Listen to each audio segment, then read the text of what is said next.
সমস্ত রকম জল্পনা কল্পনার অবসান ঘটিয়ে অবশেষে শুভেন্দু অধিকারী উনি কিন্তু ওই পশ্চিমবঙ্গের মুখ্যমন্ত্রী হতে যাচ্ছেন এবং এটাই তো কাঙ্ক্ষিত ছিল। আমার মনে হয় যে এই বিজেপি যখন জিতে গেল যে পশ্চিমবঙ্গে বিধানসভায়, তাই না, তো তখন এখানে শুভেন্দু অধিকারীর এগেনস্টে কোনো প্রার্থী মুখ্যমন্ত্রী হবে এ ধরনের কোনো খায়েশ সর্বভারতীয় বিজেপি যেটা আর কি, তার সেখানে তাহলে তো এখানে আদর্শভিত্তিক একটা দল বিজেপি, এখানে কেন্দ্রীয় যে দল আছে তাদের সিদ্ধান্তের বাইরে গিয়ে তো কেউ কিছু বলতে পারে না, আর বললেও সেটা বাস্তবায়িত হবে এমন কোনো কথা নাই। তো যদিও বিজেপি এই পশ্চিমবঙ্গে জিতেছে, কিন্তু কে হবে, মুখ্যমন্ত্রী কে হবে, এটা কিন্তু আসলে সিদ্ধান্তটা আসবে কেন্দ্রীয় ভাবে, অর্থাৎ ওই কেন্দ্র থেকে। এবং আমার কাছে যেটা মনে হয় যে এই যে সর্বভারতীয় বিজেপির কেন্দ্রে এই শুভেন্দু অধিকারীর বাইরে কেউ মনে হয় যে মনের ইচ্ছা বা খায়েশ কোনোটাই প্রকাশ করতে পারেনি, সাহস পায়নি। কারণ শুভেন্দু অধিকারীর যে ক্যারিসম্যাটিক কর্মকাণ্ড এই গত কয়েক মাস ধরে এই পশ্চিমবঙ্গে দেখা গেছে নির্বাচনকে কেন্দ্র করে, এবং ফাইনালি ভবানীপুরে যখন মমতা ব্যানার্জিকে একেবারে হারিয়ে বিপুল ভোটে হারিয়ে 15,000 কত সামথিং, এবং যেটা নাকি ভবানীপুর হলো ওই মমতা ব্যানার্জির একেবারে ঘরের সিট, তো ওখানে এই শুভেন্দু অধিকারী কিন্তু অনেকে বহিরাগত ছিল। তো এই বহিরাগত হিসেবে সে ওখানে চ্যালেঞ্জ করে এই যে মমতা ব্যানার্জিকে হারিয়ে দিয়েছে। এরপরে এখানে অন্য কেউ আর মুখ্যমন্ত্রীর পদে দাবিদার হতে পারে, এটা তো অকল্পনীয় ছিল, তাই না? এবং সেই হেতু অবশেষে এই শুভেন্দু অধিকারীকে কিন্তু করা হচ্ছে, সিলেকশন করা হয়ে গেছে যে উনি প্রধানমন্ত্রী হবেন, এবং হওয়া উচিত। কারণ গত বেশ কয়েক বছর ধরে এই যে 2019 সালে উনি এই তৃণমূল কংগ্রেস ছেড়েই কিন্তু এই বিজেপিতে যোগদান করছিলেন।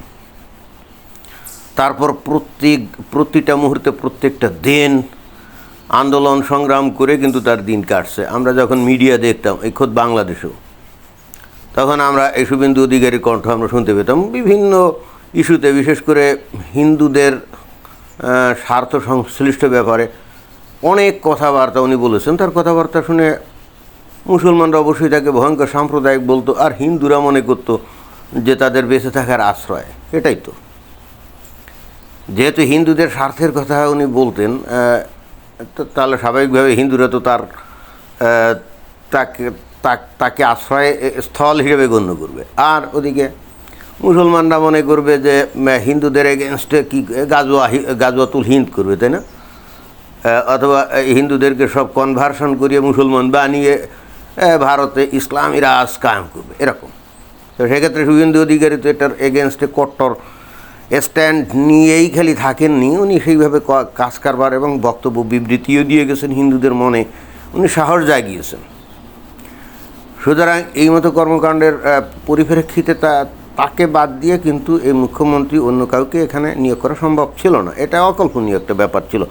কিন্তু আমি আসলে যে বিষয়টা এখানে অবতারণা করতে চাচ্ছি সেটা হলো এই যে এই শুভেন্দু অধিকারীর উত্থান কিন্তু খুবই নাটকীয়, এবং একই সঙ্গে এই যে এই তৃণমূল কংগ্রেসের নেতা যখন উনি ছিলেন, তখন কিন্তু মমতার ডান হাতি উনি ছিলেন, এবং সেই হেতু মমতার চারিত্রিক বৈশিষ্ট্য, তার কর্মকাণ্ড সম্পর্কে সম্যক ধারণা এই শুভেন্দু অধিকারীরই সবচেয়ে ভালো আছে, যে কখন মমতা নাটকবাজি করে, কখন মানে কি করে না করে, তার কি চাল হবে, এটা অনেকটা যে দাবা খেলার মতো আর কি। অর্থাৎ ওই মমতা বন্দ্যোপাধ্যায় দাবার ঘুটির চাল কোন দিকে দিবে এবং সেই দেওয়ার পিছনে তার লক্ষ্য উদ্দেশ্য কী, শুভেন্দু অধিকারী খুব ভালো করে বুঝছে। এখন প্রশ্ন হচ্ছে যে উনি মমতা বন্দ্যোপাধ্যায় ডাইন হাত হওয়া সত্ত্বেও 2019 সালে উনি এই তৃণমূল ছেড়ে চলে গেলেন কেন? এটা কিন্তু খুবই ইন্টারেস্টিং একটা ব্যাপার। চলে গেলেন ওই যে নেপোটিজম, মানে আর স্বজন প্রীতি। এই যে মমতা বন্দ্যোপাধ্যায় একসময় কিন্তু মামাটি মানুষ, তাদের নেতা হিসেবেই কিন্তু আত্মপ্রকাশ উনি করেন, এবং ওনার সাদামাটা জীবন, অনেকটা সন্ন্যাসিনী টাইপের জীবনের প্রতি সাধারণ মানুষ কিন্তু অনেকটাই আকৃষ্ট ছিল। এবং উনি একসময় মনে হয় এরকম ছিলেন, পরবর্তীতে ক্ষতিকর এলিমেন্টে পরিণত হয়ে গেছেন গত 5-7 বছর ধরে, বাট তার আগ পর্যন্ত কিন্তু উনি ওরকমই ছিলেন। তবে সর্বনাশটা কখন করেন? যখন তার রাজনীতির মধ্যে নেপোটিজম উনি চালু করেন, অর্থাৎ স্বজনপ্রীতি চালু করেন। সেটা কি? এই এই তৃণমূল কংগ্রেসে অনেক পুরখা বর্ষিয়ান রাজনীতিবিদ অনেক ছিল।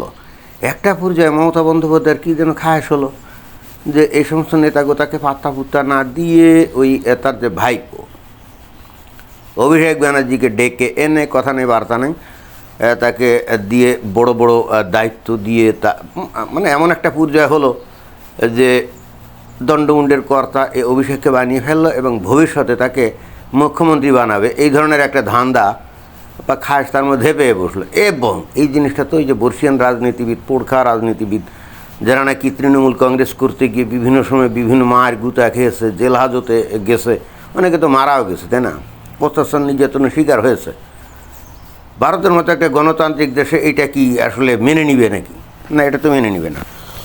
যেসব দেশে কোনো গণতন্ত্র নেই, যেসব দেশের মানুষ গণতান্ত্রিক না, গণতন্ত্রের মূল্য বোঝে না, ওখানে নেপোটিজম বা স্বজনপ্রীতি অথবা বংশগতির ধারা অনুযায়ী ক্ষমতায় আসা যাওয়া এগুলো কিন্তু চলে। যেমন বাংলাদেশ এই যে সেখানেও নির্বাচন হয়, বাট তারপরেও তো বাংলাদেশের মানুষ গণতান্ত্রিক না এবং সেখানে তারা গণতন্ত্র মনাও না, এবং বাংলাদেশে প্রভার গণতন্ত্র নাইও, তাই না? সেখানে এই যে বংশগতির ধারায়, এই যে মুজিবুর রহমান মারা যাওয়ার পর শেখ হাসিনা মারা যাওয়ার পর এখন হয়তো তার ছেলে বা তার মানে বোন টোন এরকম, আবার ওদিকে ওই যে জিয়াউর রহমান মারা যাওয়ার পর তার ওয়াইফ বেগম খালেদা জিয়া, এবং এখন উনিও মারা যাওয়ার পর এখন ক্ষমতার কেন্দ্রে চলে আসছে কি তার ছেলে এই তারেক রহমান, তাই না? তো এইটা, এবং পাকিস্তানও দেখেন, এই যে পাকিস্তানের যে নওয়াজ শরীফ পরিবার, তো নওয়াজ শরীফ পরিবার, তারপরে হ্যাঁ তারাই তো ওখানে মাতবাড়ি করে আর কি। তো এখন বাংলাদেশ বা পাকিস্তান মুসলিম দেশ, ইসলাম অনুযায়ী গণতন্ত্র হারাম, অর্থাৎ মুসলমানরা তো গণতান্ত্রিক না, সেখানে সামহাও এই নেপোটিজম কিন্তু একেবারে প্রতিষ্ঠিত। বাট ভারতের মতো একটা গণতান্ত্রিক দেশে এইটা তো ভাই বেশি দিন চলবে না। কিছুদিন চলছিল, ওই যে নেহেরু পরিবার মোটামুটি এগুলো করতো, কিন্তু দেখেন যে একটা পর্যায়ে আসে সেই নেহেরু পরিবারেও কিন্তু ধস নামছে, তাই না?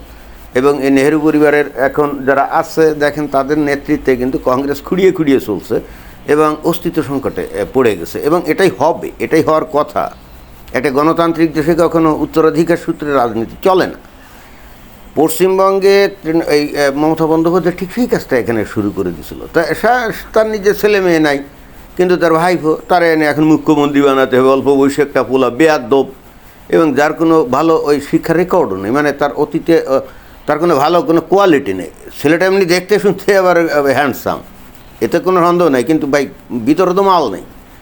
ভিতরে বদমায়েশি, শয়তানি, মাফিয়াগিরি, ডনগিরি, এইসব যত গুন্ডা পান্ডা মাস্তান তাদেরকে এই পশ্চিমবঙ্গে তার দলে ভিড়িয়ে তাদেরকে দিয়ে মোটামুটি সারা পশ্চিমবঙ্গ চষে বেড়াতো। এগুলো তো নতুন করে বলার কিছু নেই। বাট এই অভিষেককে দলে নিয়ে তাকেই সর্বা বানানো, এটাই ছিল এই মমতা বন্দ্যোপাধ্যায়ের যে নিট অ্যান্ড ক্লিন চরিত্র যেটা আগে ছিল, যে মা মাটি মানুষের নেতা, সেখান থেকে তার নৈতিক স্খলনের শুরু। এবং অতঃপর এই মমতা বন্দ্যোপাধ্যায়কে বারবার বলা সত্ত্বেও কিন্তু এই অভিষেকের ব্যাপারে সে কোনো পদক্ষেপই নেই। সে আরও চিন্তা করছে বা পশ্চিমবাংলার মানুষ তো ভোদাই, মানে কি বোকাচোদা, তাই না? এদের এবং উৎসাহিত হয়েছে বস্তুত বাংলাদেশের থেকে, আমার ধারণা ওই যে এই উত্তরাধিকার সূত্রের রাজনীতি, নেপোটিজম যেটা আমি বলছি, বাংলাদেশের লাগোয়া পশ্চিমবঙ্গে চিন্তা করছে বাংলাদেশে যখন এটা চালু আছে তো পশ্চিমবঙ্গে হবে না কেন?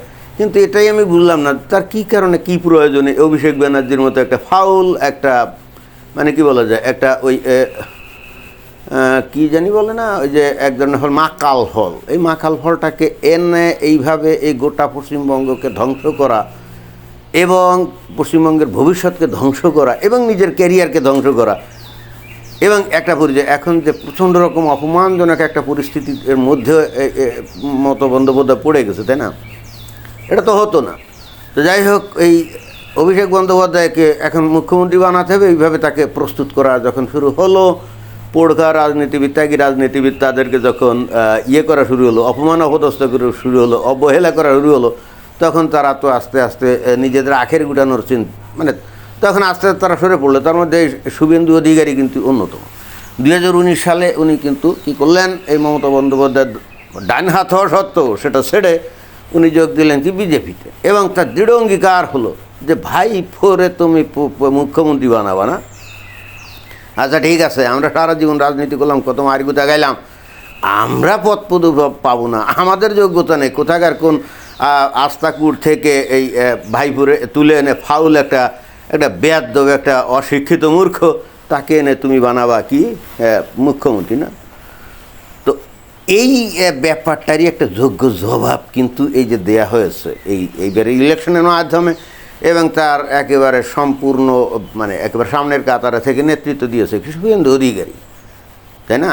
এখন বুঝতে পারছে মমতা বন্দ্যোপাধ্যায়, আমি জানি না চিন্তা ভাবনা কী করছে না করছে, যদি ঠান্ডাভাবে চিন্তা করে তাহলে বুঝবে যে আসলে তার ভাই ফোরে রাজনীতিতে আনাই, যেদিন উনি আনছেন সেদিনই উনি নিজের পায়ে নিজে কুড়াল মারছেন। কিন্তু ইভেনচুয়ালি বাংলাদেশের মানুষ এই ধরনের একটা মহিলার হাত থেকে, দজ্জাল মহিলার হাত থেকে রক্ষা পেল, তাই না? প্রথম দিকে এই মমতা বন্দ্যোপাধ্যায়কে কিন্তু আমি খুব পছন্দ করতাম, যে তার জীবনযাত্রা সহজ সরল, ছুটি পায়ে দিয়ে ঘোরে, যার সংসার ধর্ম নাই, তাহলে জনগণকেই তো সেবা করবে, তাই না? এরকমই কিন্তু মনে করা হয়। কিন্তু আরে বাবা, কিছুদিন পরে তার মধ্যে খায়ের জন্মে গেল ভিন্ন রকম। ইন্টারেস্টিং ব্যাপার হলো শুভেন্দু অধিকারীও কিন্তু অবিবাহিত, তারও কিন্তু সংসার ধর্ম নাই বলা যায় অনেকটা। অর্থাৎ আমরা কিন্তু আশা করতে পারি যে শুভেন্দু অধিকারীও হয়তো মন প্রাণ দিয়ে ওই দেশকেই তার স্ত্রী হিসাবে গণ্য করবেন, মানে পরিবার মনে করবেন, তাই না? দেশকে সেবা করবেন, এরকম। এটাই কিন্তু আমাদের কামনা। আবার কিছুকাল পরে আবার ওই মমতা বন্দ্যোপাধ্যায়ের মতো ওই পদাঙ্ক যদি অনুসরণ করে, তাহলে তারও পরিণতি এই মমতা বন্দ্যোপাধ্যায়ের মতো হবে, এটা তো বলে দেওয়াই যায় নাকি? ধন্যবাদ।